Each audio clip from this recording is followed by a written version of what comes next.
of Hocus Pocus known as Fool Us. Let's meet our next magician. My name is Eric Mead. I'm a magician from Aspen, Colorado. Magician is professionally what I call myself, but my real job is family man. When you have a child, seeing through their eyes makes everything fresh and great again. There are many ways to try to fool Penn and Teller. I'm going to perform what's considered to be a classic piece of magic, but the interpretation of it and this particular version of it is very different. And I know for a fact that Penn and Teller will understand the main principle of the trick. But along the way, there's at least one and maybe three moments that will fool them. I've written my script in a way that if they're even fooled a little bit, they're gonna have to give it to me.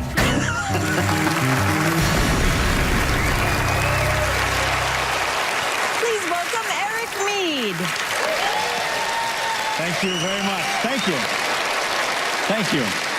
It's probably just a coincidence that the man who first told me the 90-10 rule of magic works behind the scenes on this very program. It was the great Tomsoni himself who explained to me that if a magician shows somebody a trick and 90% of that trick fools them, but there's a little 10% sliver over here that does not fool them, the average person will say that the trick did not fool them, even though they can't explain 90% of it. Contrary-wise, if that same magician shows that same trick to his fellow conjurers, it only takes that 10% sliver for them to admit that they were fooled. I don't know if it's true or not, but I want to put it to the test tonight by doing something I think unprecedented. I'm going to explain in advance how most of the trick you're about to see works. First of all, gentlemen, you can take notes if you want to. First of all, there's a principle at the center of this trick that you will certainly recognize. It's at least 400 years old, probably much older. And you yourselves have used versions of it on this very stage, so I'm sure that you'll recognize what that is immediately. Secondly, you will see some sleight of hand, and I know that you know what sleight of hand looks like, so I concede all of that.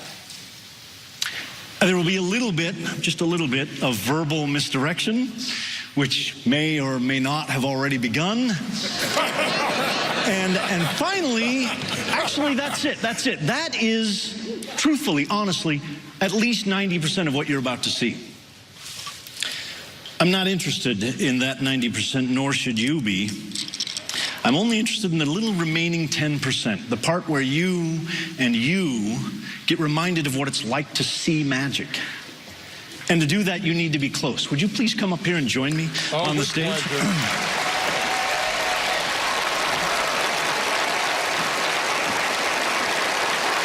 Welcome. Oh, man. Good to see you. So the composition by John Ramsey, the particular arrangement I'm going to play for you today is by a dear departed and much missed Tim Conover. This is a classic called The Cylinder and Coins. I have some unusual props, which I'll tell you about in a moment. But for you, the important props are these 4 silver dollars. This is a drink coaster. Tonight it's going to act as a little stage, like a little raised platform. This is where all of the important action will take place. And the little piece of cork sits out there on the stage.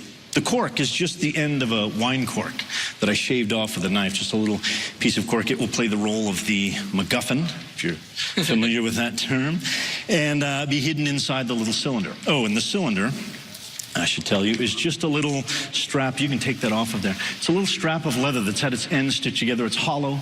You can completely see through it. Penn, if you want to check it out, you're welcome to. Trust Teller on this one. And I'll let you see down through there, okay? So the important thing about the cylinder is that there's no top or bottom, so anything dropped inside will pass right through. And as I said, the cork goes inside the cylinder, and we're ready to begin. This would be the time if you want to pay really close attention. 1, 2, 3, 4 coins. The idea, very simply, one by one, I'm going to take these coins and I'm going to make them disappear, each in a different way. The first one, the wand passes through my hand like this, and that coin sort of melts from my hand and appears down inside the cylinder, even though you're staring at the cylinder and it's right out in the open. 3 coins left behind. 1, 2, 3. Nothing else in my hands. That's number 1. That's number 2. And that third one Wait, there it goes. That third one, just a little like that. It disappears completely. Now, you're very polite. A lot of times when I do this for non-magicians, they'll grab hold of my wrist at this point and start looking at my skin to see if there's a slit or a pocket or something. There's not, but I can make it look like I have, like if I make a little fake incision right here in the back and I push down, that coin goes right through to the inside. Or I could push it down inside and then touch it with the magic wand and it instantly disappears down inside the little cylinder. That leaves just this one, the last, the final coin. And we'll do it like this, from my left hand over, actually since the last one, let's do it right-handed, long distance. From the tip of the wand, it goes like this across the table, and it disappears down inside the little cylinder. And just so you have something interesting to talk about when you go back over there, I could not have dropped them in because they are resting underneath that little piece of cork. Thank you very much. I feel like I'm running out of time here. Thank you very much. So I want to do this last part very quickly. We'll do the whole thing in reverse. The little piece of cork goes in my hand, the coins inside the cylinder. Did I say coins? The coins, I'll leave them sticking out there, right? The little piece of cork is in my hand, the coins, to the last second you see them inside the cylinder, and then we travel back in time to where one of those coins was right here at my fingertips. That's coin number 1. A second coin out there in the air, that's number 2. Don't blink, that's number 3. 3 coins from nowhere. Of course, we didn't start with 3, we started with 4. That's that 4th coin. The little piece of cork instantly disappears, and don't even try to pretend that didn't fool you. And right over here, inside, the little piece of cork that has no bottom, no top. And that is what magic should look like. Thank you very much. Thank you very much.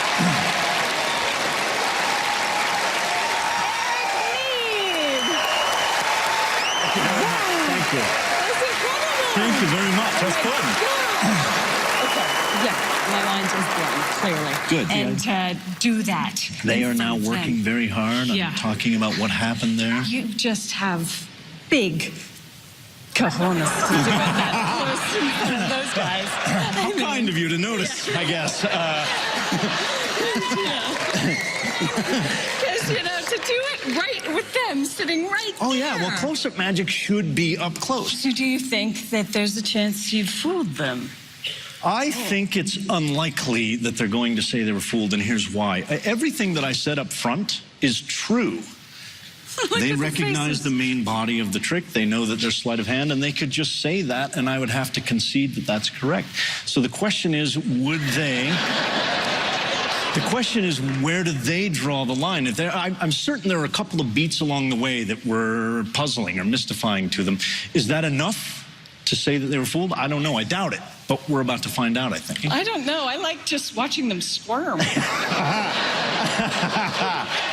Eric, you chose to do something really, really difficult, which is coin magic in front of us. There are certain principles in coin magic we just know. And there's certain things that we did say.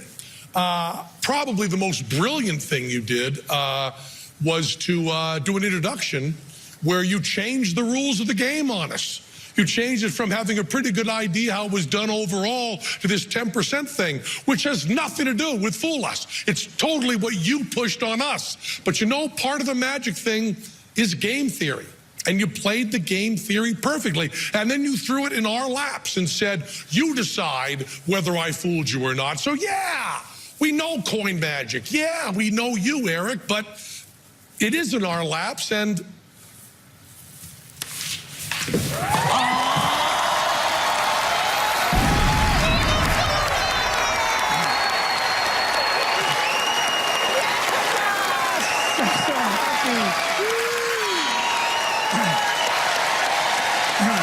Thank you very much. Well, Eric Mead, ladies and gentlemen.